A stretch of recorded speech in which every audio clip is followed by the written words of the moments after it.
Bonjour Gwendoline, le 27 juin 2011, vous avez 18 ans. Racontez-nous ce qui s'est passé. Alors en 2011, j'ai été victime d'un accident. Sur le passage piéton, une voiture m'a fauchée. Et ensuite, j'ai été dans le coma. J'étais paralysée du bras droit. J'ai eu des fractures dans le dos. J'ai eu un traumatisme crânien sévère. 10 ans après cet accident, quelles sont les séquelles que vous avez encore aujourd'hui? Alors j'ai des problèmes cognitifs encore aujourd'hui, des problèmes de concentration, de mémoire, oui, d'agressivité. Qu'est-ce que l'accident a changé dans votre quotidien? Quand vous avez un trauma crânien sévère, j'étais dure à vivre et je ne comprenais pas parce que je me suis retrouvée seule, personne ne me comprenait. Je ne me parlais plus la langue française. J'ai été sourde aussi. J'ai été dépendante à 100%. J'étais pas autonome. Ne serait-ce que rentrer à mon domicile, je ne savais pas le faire toute seule. Que ce soit aussi bien pour me nourrir, me laver, m'habiller, mais encore pour me déplacer. La station debout, c'était compliqué parce qu'avec une prothèse et même j'ai pris beaucoup de poids. Je suis montée jusqu'à plus de 130 kilos. Et comment s'est déroulée votre rééducation?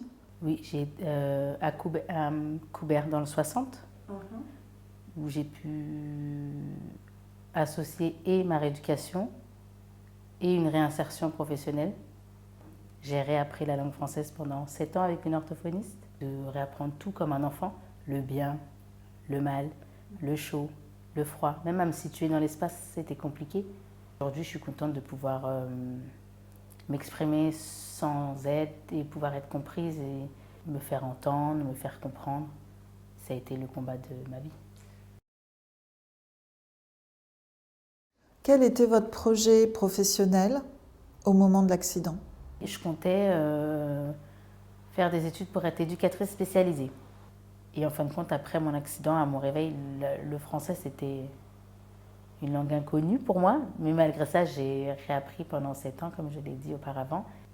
Et il s'avère que j'ai eu mon bac, mais avec des pertes de mémoire, avec une perte de confiance en soi. Mais Pouvez-vous nous parler de vos tentatives d'adaptation professionnelle? Vous avez souhaité être hôtesse de vente en parfumerie?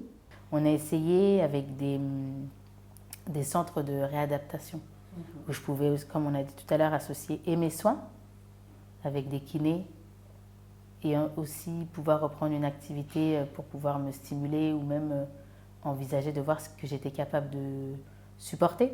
J'ai essayé chez Marionneau. Pareil, la station debout, même le fait de devoir gérer plusieurs choses, c'était compliqué. La maison Sephora, avec LVMH, même j'y croyais pas quand j'ai réussi à rentrer après 5 entretiens, aussi bien en français et en anglais. Et j'étais fière de moi, je me suis dit oui, mais bon, j'ai arrêté au bout d'un peu moins d'un an. Parce que là aussi, mes problèmes cognitifs m'ont empêché de pouvoir continuer, de suivre la totalité des cours ou de comprendre. Je ne pouvais pas me permettre d'arrêter à chaque fois, de demander des explications. C'était trop dur. Pouvez-vous nous raconter comment s'est déroulée l'expertise médicale mise en place par l'assureur? Ils ont été mais odieux. Mais même odieux, c'est faible.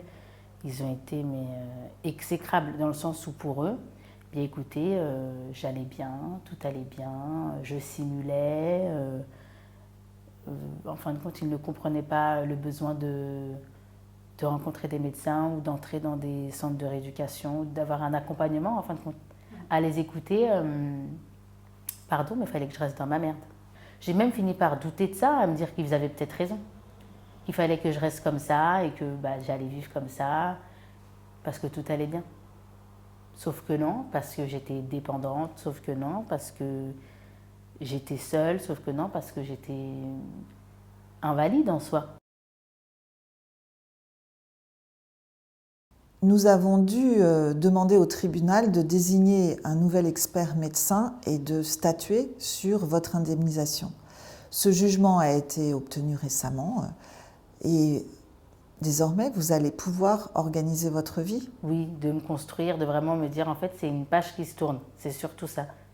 Ça a été le combat de ma vie. Et je ne voulais pas qu'ils gagnent, quitte à... aujourd'hui, je suis ravie de me dire que je vais mieux. Et surtout qu'ils ont perdu, dans le sens où Gwendoline va mieux, on ne va rien lui donner. Aujourd'hui, vous allez débourser. Et en plus, Gwendoline, elle va vraiment mieux. Donc, il n'y a pas plus satisfaite que moi. Et que pensez-vous de l'accompagnement du cabinet?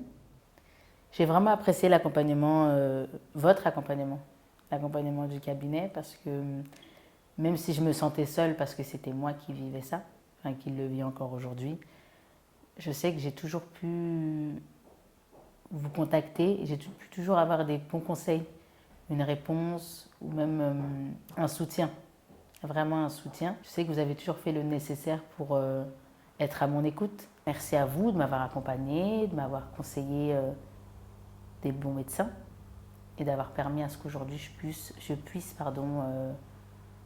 aller mieux.